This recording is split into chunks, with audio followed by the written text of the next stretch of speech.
लड़की और पैसा दोनों ही इमोशन से चलते हैं, लॉजिक से नहीं। पर हमें अगर अपनी फाइनेंशियल हैबिट्स को ठीक करना है तो लॉजिक तो घुसाना ही पड़ेगा। इसीलिए आज की इस वीडियो में मैं मॉर्गन हाउसल की बुक साइकोलॉजी ऑफ मनी से बताऊंगा कि पैसे को लेकर वो कौन से डिसीजंस है जो हम इमोशनली ले रहे हैं और कैसे उन्हें चेंज करना है। तैयार हो? Let's go.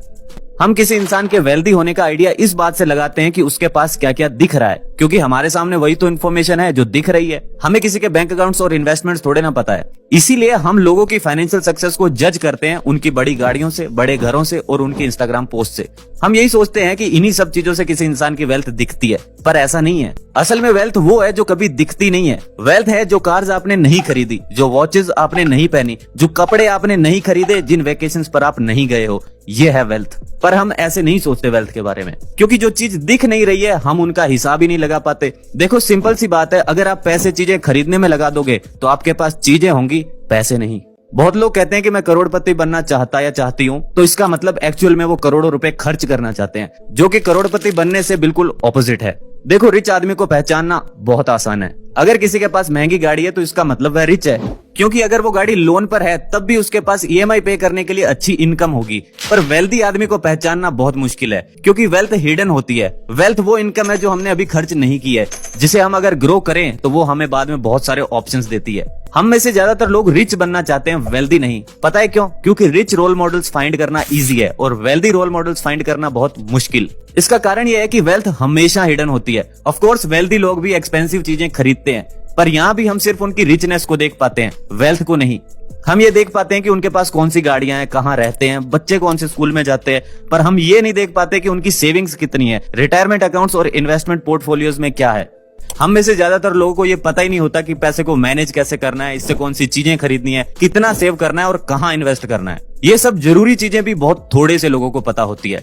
अब कुछ लोगों को ये बातें पता है, पर फिर भी वो कभी फालतू शॉपिंग कर लेते हैं, किसी के कहने पे स्टॉक मार्केट में लगा देते हैं, कभी दोस्तों को दे देते हैं। अब ऐसा क्यों? ऐसा इसलिए क्योंकि हम ह्यूमन बींग्स लॉजिकली नहीं, इमोशनली सोचते हैं, और पैसे के प्रति इमोशनल बिहेवियर बहुत खतरनाक होता है। तो समझने वाली बात यह है कि मनी के केस में हमारी नॉलेज उतनी मैटर नहीं करती जितना बिहेवियर मैटर करता है। जैसे कि एक सिक्का अगर शगुन के लिफाफे पे हो तो इज्जत बढ़ा देता है, और वही सिक्का अगर जेब में हो तो इज्जत कम कर देता है। सिक्का वही है, बिहेवियर का फर्क है।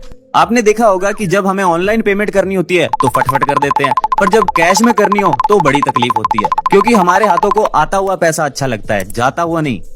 चार्ली मंगर कहते हैं कि कंपाउंडिंग का फर्स्ट रूल यही है कि अपनी इन्वेस्टमेंट को कभी अननेसेसरली इंटरप्ट मत करो।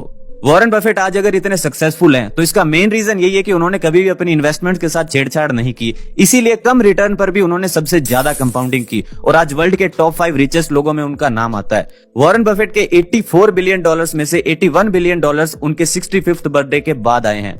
यह है कंपाउंडिंग की पावर। अब कुछ लोग कहेंगे कि इन्वेस्टिंग के लिए तो हमारे पास पैसे ही नहीं है।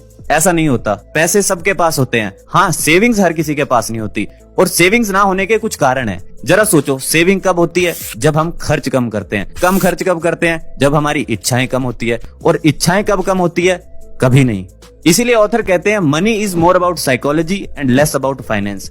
इसके अलावा एक और कारण है सेविंग्स ना होने का। अब जरा फिर से सोचो, हम सेविंग्स कब करते हैं? हम सेविंग करते हैं जब हमें कुछ खरीदना हो, जैसे कि घर, गाड़ी, प्राइवेट प्लेन थोड़ा ज्यादा हो गया।